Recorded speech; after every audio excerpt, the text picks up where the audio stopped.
Is it a serious problem when the President of the United States talks about something that is poisonous, which is ingesting Lysol or another disinfectant, or when he touts a medication that has not been properly peer tested and reviewed, which the FDA is now warning against, the hydroxychloroquine?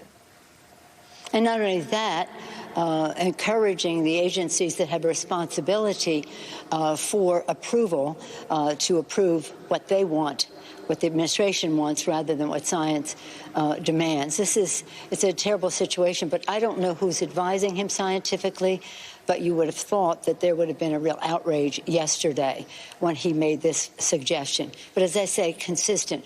And that's why on Easter Sunday I had my own epiphany and said, I cannot remain silent any longer. What he is saying is dangerous.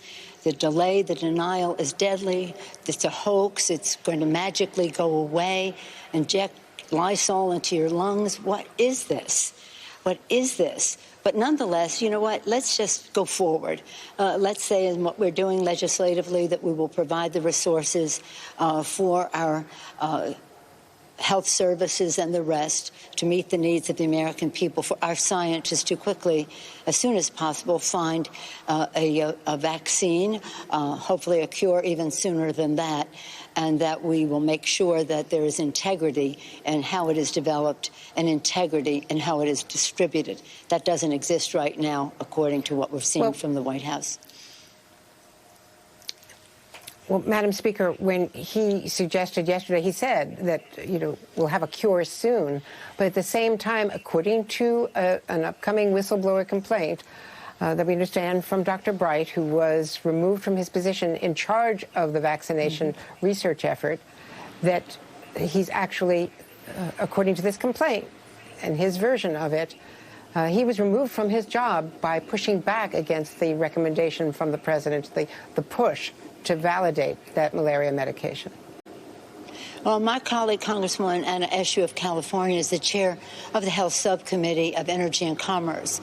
It was her legislation that established BARDA that he was the head of, that Dr. Bright was the head of.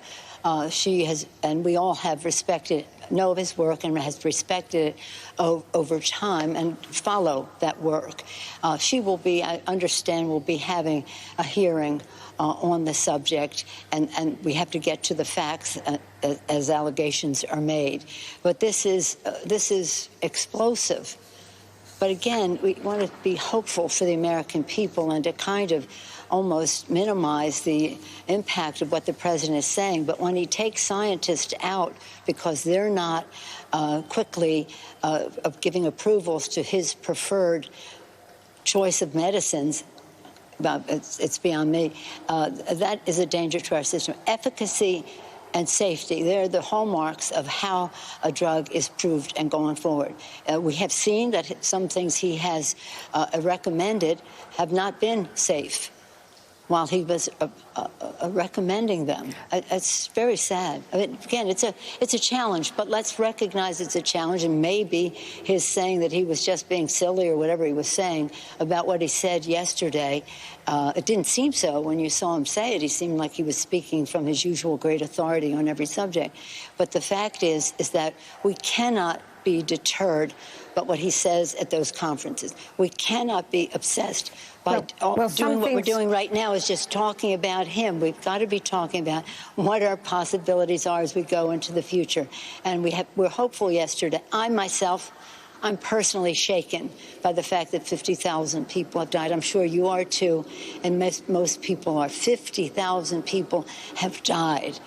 We have to do better.